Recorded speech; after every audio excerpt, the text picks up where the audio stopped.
welcome to another Wet News Wednesday. I'm Catlin, and this is the news. Yodelay. Oh no.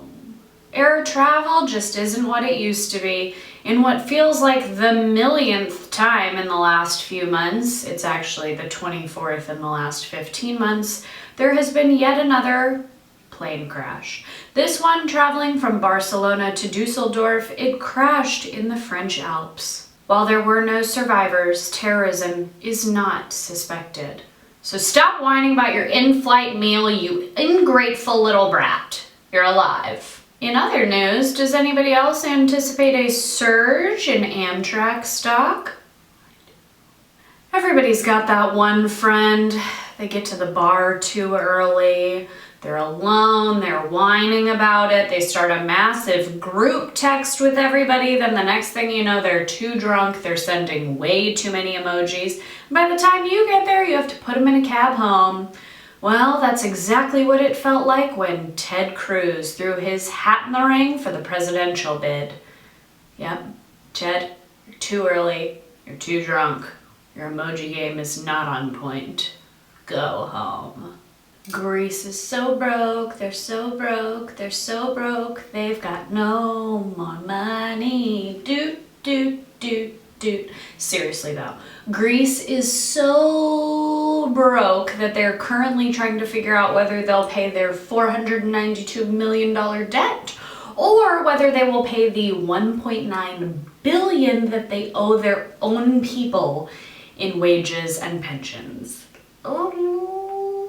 Awkward.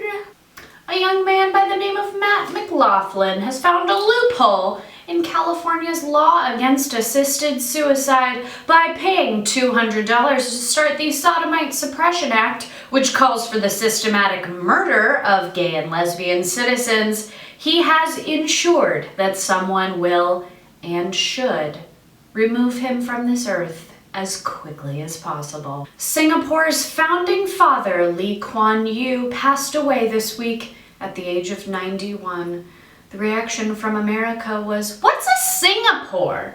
Ever wondered if smelling like a charbroiled piece of animal flesh will help you find a mate?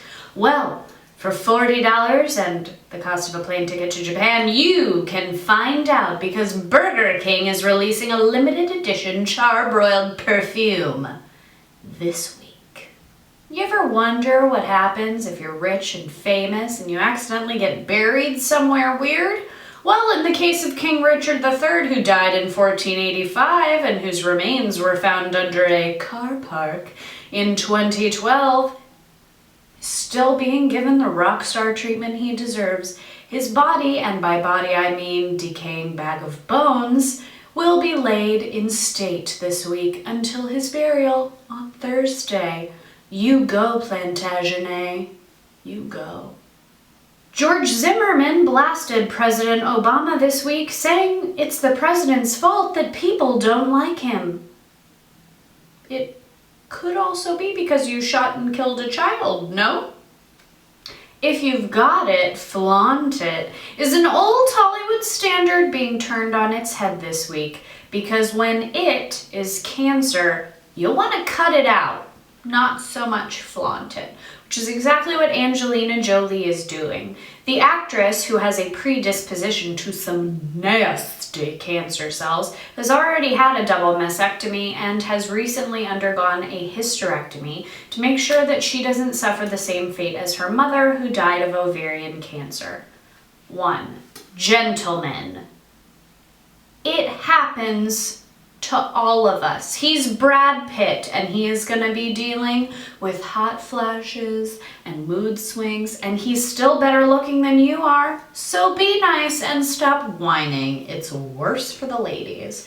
And number 2, ladies, cancer is a huge killer that affects too many of us. So make sure you squeeze your boobies and go in for your annual platypus exam, because this shouldn't be happening. You gotta find out. We don't want to lose any more good people. And Angie, we wish you all the best and hope you're happy and healthy soon.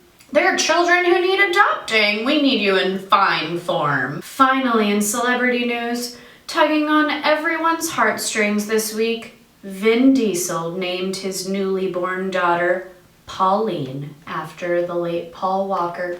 Vin Diesel also announced this week that he thinks that Furious 7 will win Best Picture at the Oscars.